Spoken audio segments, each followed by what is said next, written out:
ये भी पढ़ लेता हूं, एक काम करता हूं इसको भी देख लेता हूं, थोड़ा सा ये भी पढ़ लेता हूं, अरे जो पहले का पढ़ा है वो तो मैं भूल गया हूं, एक काम करते हैं इस साल एग्जाम को स्किप कर देते हैं, नेक्स्ट ईयर बहुत अच्छे से पढ़ाई करके तब एग्जाम देंगे। एग्जाम से जब 12-15 दिन बचे रहते हैं ना, तो एस्पिरेंट्स के दिमाग में यही सारी बातें आती रहती हैं। और अगर हम यूपीपीएससी की बात करें तो उसका प्रीलिम्स में भी आपका समझ लीजिए कि 12 से 15 दिन बचा हुआ है, क्योंकि 14 मई को आपका यूपीपीएससी का प्रीलिम्स है। तो इस वजह से जितने भी एस्पिरेंट्स यूपीपीएससी की तैयारी कर रहे हैं उनके दिमाग में भी इस तरह के थॉट्स आ रहे होंगे, एंजाइटी हो रही होगी। तो अगर आपके दिमाग में भी ये सब थॉट्स आ रहे हैं तो मैं आ गया हूं इन सभी थॉट्स को दूर करने के लिए। नमस्कार दोस्तों, हम हैं ऋषभ सिंह और I welcome you all on study IQ platform.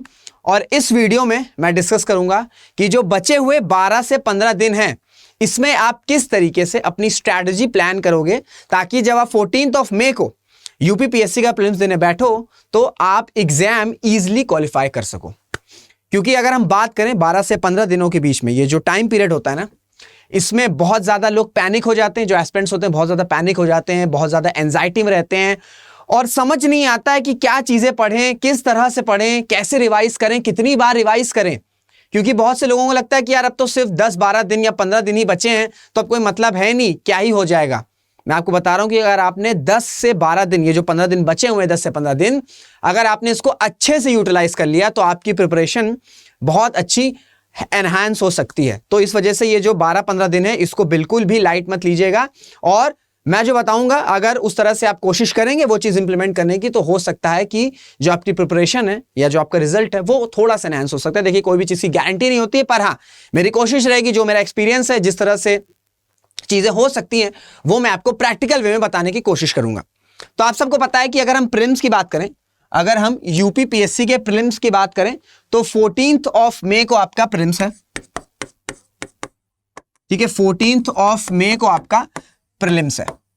अब आपका समझ लो कि 12 से 15 दिन बचे हुए हैं, 12 से 15 दिन आपके बचे हुए हैं, ठीक है, 12 से 15 दिन आपके बचे हुए हैं। अब इसमें कैसे आप अपने ये 15 दिन किस तरीके से स्ट्रेटेजाइज करोगे, किस तरीके से स्ट्रेटेजाइज करोगे कि you will be able to qualify the prelims that will be conducting on 14 May. ये आज के वीडियो का ऑब्जेक्टिव है।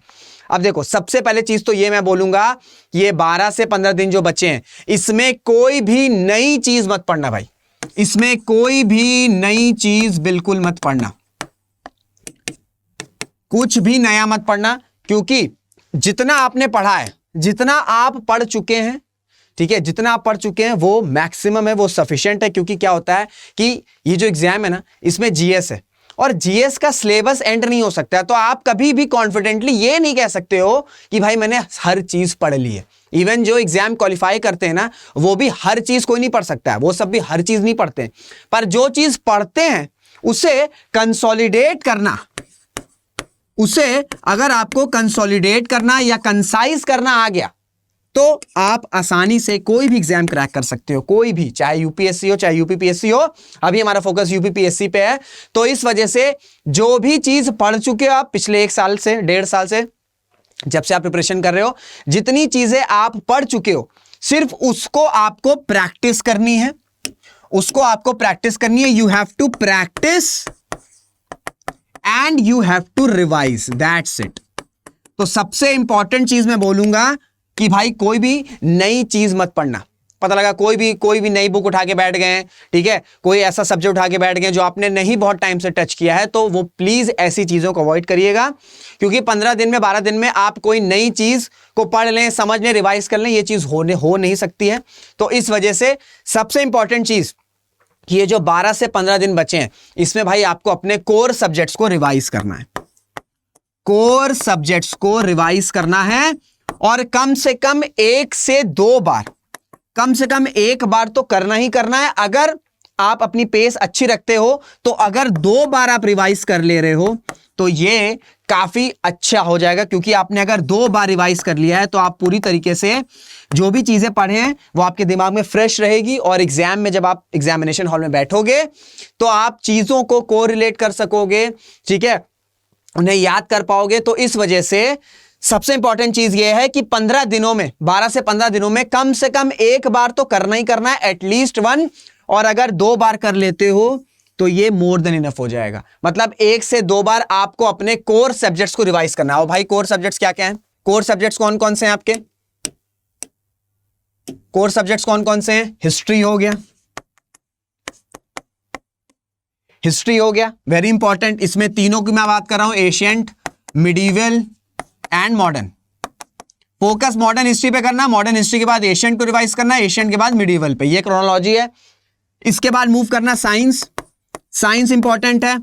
फिर ज्योग्राफी है, geography, then we have polity, then we have environment, economics and the last we have current affairs. ठीक है, current affairs में आपको नेशनल और यूपी स्पेसिफिक दोनों को कवर करने, क्योंकि आपको पता होगा कि जो मेंस है, मेंस में 2 पेपर ऐड हो गए हैं जो कि यूपी स्पेसिफिक है। तो हो सकता है कि शायद यूपी के करंट अफेयर्स का वेटेज थोड़ा बढ़ सकता है, क्योंकि अगर हम 3 से 4 साल के पेपर्स को एनालाइज करेंगे यूपी पीसीएस के, तो बहुत ज्यादा करंट से यूपी स्पेसिफिक चीजें नहीं आती थी, पर अभी पैटर्न चेंज हुआ है। सो यू नेवर नो, क्या पता कि करंट अफेयर्स में यूपी का वेटेज ज्यादा आ जाए, तो नेशनल पे भी इंपॉर्टेंस रखनी है और यूपी के करंट अफेयर्स पे भी इंपॉर्टेंस रखनी है। तो ये आपके कोर सब्जेक्ट्स है। आप इसको कहां से रिवाइज करोगे, कैसे रिवाइज करोगे, ये भी इंपॉर्टेंट है ना, कैसे रिवाइज करोगे? जहां से भी आपने पढ़ाई करी है, चाहे हिस्ट्री हो जाए, साइंस हो जाए, जो भी सोर्स आपने रेफर किया है, जो भी सोर्स आपने रेफर किया है, चाहे वो आपके नोट्स हो, चाहे वो आपके हैंड रिटन नोट्स हो, चाहे वो कोई बुक हो, कुछ भी हो, जहां से आपने एटलीस्ट 1 बार या 2 बार चीजें पढ़ी हैं, उन्हीं सोर्सेस से रिवाइज करना है। कोई नया सोर्स नहीं उठाना है, कोई नया सोर्स नहीं उठाना है। सपोज करो आपने स्पेक्ट्रम अभी तक अगर नहीं पढ़ी है, ठीक है, आपने मॉडर्न हिस्ट्री के अपने नोट्स बनाए, सपोजली कि आपने शायद स्पेक्ट्रम ना पढ़ी हो, तो अब आपको मॉडर्न हिस्ट्री का रिवीजन करना है, तो आप अपने नोट से ही रिवीजन करना। स्पेक्ट्रम अगर आप अभी तक नहीं पढ़े हो तो अब उसको मत उठाना। रिवीजन का सोर्स भी लिमिटेड रखना, रिवीजन का सोर्स भी, यानी कि जहां से आप पढ़े हो, जहां से आपने 1 से 2 बार चीजें पढ़ चुकी हैं, बस भाई वहीं से रिवीजन करना है। और करंट का अब सबसे इंपॉर्टेंट चीज होती है करंट। अब जो है 15 दिन या जो 10-12 दिन बचे हैं, अब आपको नया करंट अफेयर पढ़ने की कोई जरूरत नहीं है। ठीक है, नया करंट अफेयर्स पढ़ने की कोई जरूरत नहीं है। ठीक है, आपने जितना अभी तक करंट अफेयर्स पढ़ लिया है, बस उसी को रिवाइज करना है। कम से कम 2 से 3 बार आप भाई करंट अफेयर्स को रिवाइज कर लेना।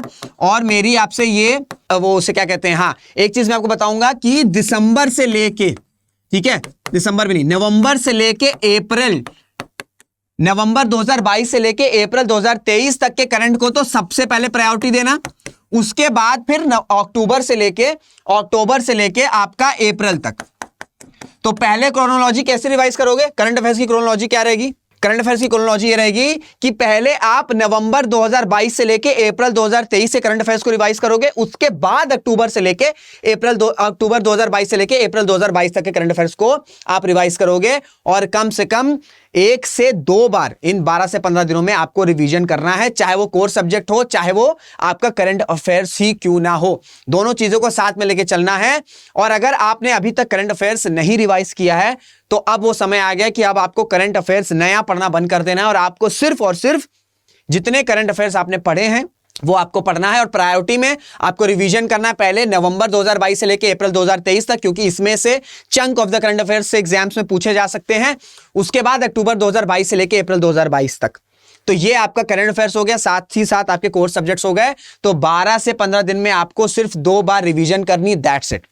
अब बहुत से लोग पूछते हैं कि क्या टेस्ट सीरीज लगानी है। अब देखिए, 2 टाइप के एस्पिरेंट्स होते हैं।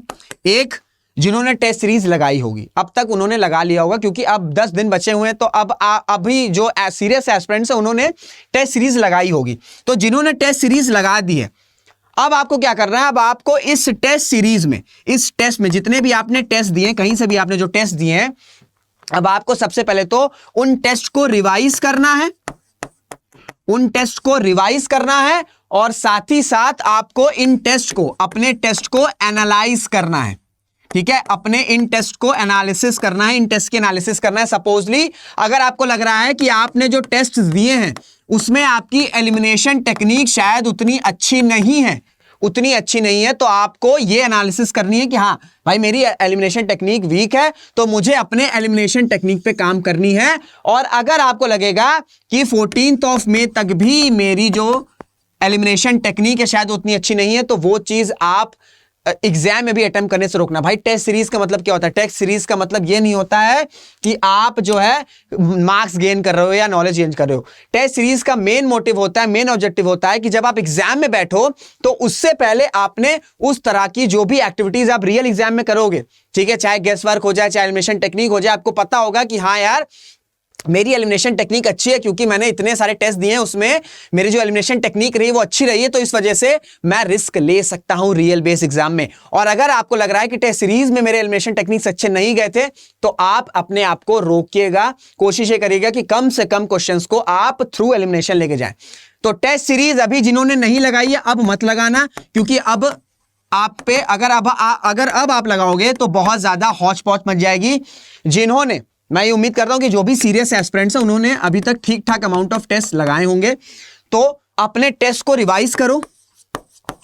जो भी आपको चीजें लगी कि यार मुझे नहीं पता थी, वो टेस्ट को रिवाइज करो, साथ साथ टेस्ट को एनालिसिस करो, ठीक है, टेस्ट की एनालिसिस करो, ताकि जब आप 14th ऑफ मई को एग्जामिनेशन हॉल में बैठोगे तो आपको ये ना लगे कि मैं पहली बार कोई रियल बेस एग्जाम देने जा रहा हूं। टेस्ट का मतलब ही यही होता है कि आप वो एक्सपीरियंस कर लो कि आपने रियल एग्जाम में, रियल एग्जाम के माहौल में एग्जाम्स दिए हैं, तो इस वजह से वो एक रेगुलर प्रैक्टिस में रहेगी।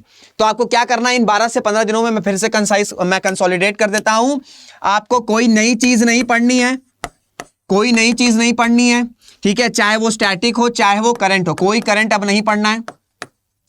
एक से दो बार आपको क्विक रिवीजन करना है, क्विक रिवीजन करना है आपके अपने कोर सब्जेक्ट्स और साथ ही साथ करंट अफेयर्स का। करंट अफेयर्स का मैंने बता दिया है कि सबसे पहले नवंबर 2022 से लेके अप्रैल 2023 तक रिवाइज करना, उसके बाद अक्टूबर 2022 से लेके अप्रैल 2022 तक।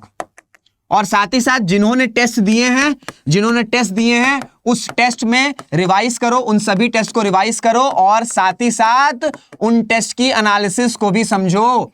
ये समझो कि आपके क्या वीक पॉइंट्स हैं। टेस्ट से आपको पता चलेगा कि क्या आपके वीक पॉइंट्स हैं और क्या आपके स्ट्रॉन्गर पॉइंट्स हैं, और आपको एग्जामिनेशन पे अपने स्ट्रॉन्ग पॉइंट्स पे खेलना है। जो व्यक्ति अपने स्ट्रॉन्ग पॉइंट्स पे खेलेगा वही लाइफ में सक्सेसफुल होगा। एग्जाम छोड़ो, लाइफ में भी जो आपकी स्ट्रेंथ है, अगर अपनी स्ट्रेंथ पे काम करोगे ना, तो आप अपनी लाइफ में जो भी आपके डिजायर्ड गोल्स हैं वो अचीव कर सकते हो, चाहे वो एग्जामिनेशन हो, चाहे जो भी हो, इर्रेस्पेक्टिव ऑफ योर गोल। अगर आपको पता है कि मेरी स्ट्रेंथ क्या है, मेरी वीकनेस क्या है, और आपको पता है कि ये मेरी स्ट्रेंथ और मुझे इसी पे टिके रहना है, तो आप ये एग्जाम तो क्वालिफाई कर लोगे। जिंदगी का जो एग्जाम है ना, उसको भी बहुत ही आसानी से क्वालिफाई कर लोगे और इस जिंदगी के एग्जामिनेशन में पास कर जाओगे। तो हमेशा से एक बात याद रखना कि स्ट्रेंथ पे खेलना है, वीकनेस पे नहीं खेलना है। सभी की स्ट्रेंथ होती है, सभी की वीकनेस होती है, पर किसी को पता चल जाए कि मेरी स्ट्रेंथ क्या है और वीकनेस क्या है और मुझे अपनी स्ट्रेंथ पे काम करना है, सो वो जो लोग होते हैं ना, वो चैंपियंस हो जाते हैं और वो ऑर्डिनरी पर्सन से अलग हो जाते हैं।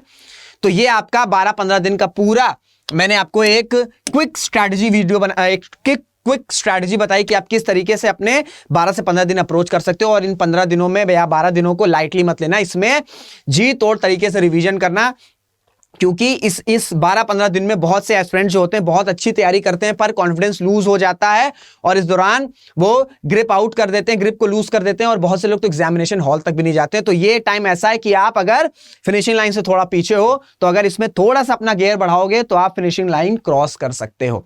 और एग्जाम से 1 दिन पहले या 2 दिन पहले थोड़ा सा रिलैक्स करना, ठीक है। स्पेशली आपका जब 14th ऑफ मई को एग्जाम है, तो 13th ऑफ मई को ट्राई करना कि बहुत ज्यादा ना पढ़ो, ठीक है, बहुत ज्यादा ना पढ़ो, रिलैक्स रहना, ठीक है, ज्यादा टेंशन मत लेना, टेंशन फ्री रहना, क्योंकि जितना आप रिलैक्स रहोगे, जितना आप टेंशन फ्री रहोगे एग्जाम से 1 दिन पहले, उतना ही आप अच्छा परफॉर्म कर सकते हो जो आपका डी डे रहेगा, that means on 14th of May. और एक चीज और मैं बताना चाहूंगा, भाई देखो आपका एग्जाम जो है ना वो सुबह होता है, ठीक है, आपका जो एग्जाम है वो आपका सुबह होता है, तो इस वजह से बहुत से एस्पिरेंट्स होते हैं जो रात में पढ़ते हैं। तो अब अपनी स्लीप साइकिल भी सही कर लेना, यानी कि जो नॉर्मल टाइम होता है जल्दी सो जाओ, कोशिश करो कि 11 साढ़े 11 तक सो जाओ, और कोशिश करो कि 7 7:30 तक उठ जाओ, ताकि आपका जब एग्जाम रहेगा यानी कि 9:30 तक जब आपके एग्जाम होंगे, तब आप जो है ना अपनी एक्टिव पोजीशन में आ गए होगे। तो बहुत से लोग जो रात में प्रिपरेशन कर रहे हैं, अब समय आ गया है कि आप जो है, अब जो नेचर के द्वारा चीजें बताई गई हैं कि भैया आपको दिन में सोना है, दिन में मेहनत करनी है, दिन में पढ़ना है और रात में सोना है, तो अब वही स्लीप साइकिल मेंटेन कर लो, क्योंकि स्लीप साइकिल भी बहुत ज्यादा जरूरी है। पता लगा 13 को आपने सब कुछ रिवाइज कर लिया, 11 बजे आप लेटे, आपको नींद ही नहीं आ रही है, दोपहर रात के 2 से 3 बजे आपको नींद लगी और फिर आप सुबह जल्दी उठोगे, क्योंकि अगर आपने नींद पूरी नहीं करी है तो वो भी आपका दिमाग फ्रेश नहीं रहेगा, और जब आपका दिमाग फ्रेश नहीं रहेगा ना, तो आप चीजों को रिकॉल नहीं कर पाओगे। तो रिवीजन करना है, ठीक है, करंट अफेयर्स का, साथ ही साथ अपने कोर सब्जेक्ट्स का टेस्ट को एनालिसिस करना, और साथ ही साथ अपनी स्लीप साइकिल को भी जो है अब नॉर्मल कर देना है, ठीक है, क्योंकि स्लीप साइकिल का भी इंपॉर्टेंस काफी ज्यादा होता है। तो ये आपकी पूरी मैंने स्ट्रैटेजी बताई। कोई भी आपको अगर डाउट होगा, ठीक है, कोई भी डाउट होगा, आप कमेंट्स में अपने डाउट्स जो है वो मेंशन कर सकते हो। मैं कोशिश करता हूं कि जो भी आपके डाउट्स रहे उनको रिजॉल्व करने की कोशिश करता हूं नेक्स्ट वीडियो में। तो सेशन को एंड करने से पहले यही बोलूंगा कि अच्छे से तैयारी करिए, आपने बहुत ज्यादा मत सोचिएगा, बस 10 से 12 दिन जो मैंने बताया है, जो स्ट्रैटेजी मैंने बताई है, उसको इंप्लीमेंट करने की कोशिश करना, और बस 14 मई को ऑफ जाना। अगर आपने बहुत अच्छी प्रिपरेशन करी है, आपने अच्छे से काम, आपने अच्छे से मेहनत करी है, तो बहुत ज्यादा मत सोचिएगा, जो भी होगा अच्छा ही होगा। और एक इंफॉर्मेशन आपको दूंगा कि 2024 की प्रिपरेशन जिसको करनी है, चाहे वो यूपीएससी हो, चाहे वो स्टेट पीएससीज हो, वो स्टडी आईक्यू में जाके, स्टडी आईक्यू की वेबसाइट पे जाके एनरोल हो सकते हैं। पर गलती से ये प्राइस मत पे कर देना। You have to just induct my code, the code is RS Live। जैसे ही मेरा कोड इंडक्ट करोगे, you will be able to purchase this combo course on a discounted price, and the discounted price is 21,999। तो ये छोटी सी information आपको देनी थी। मुलाकात करेंगे आपसे अगले वीडियो में, तब तक अपना ध्यान रखिएगा, मेहनत करते रहिएगा, खुश रहेगा। All the best. जय हिंद, जय भारत।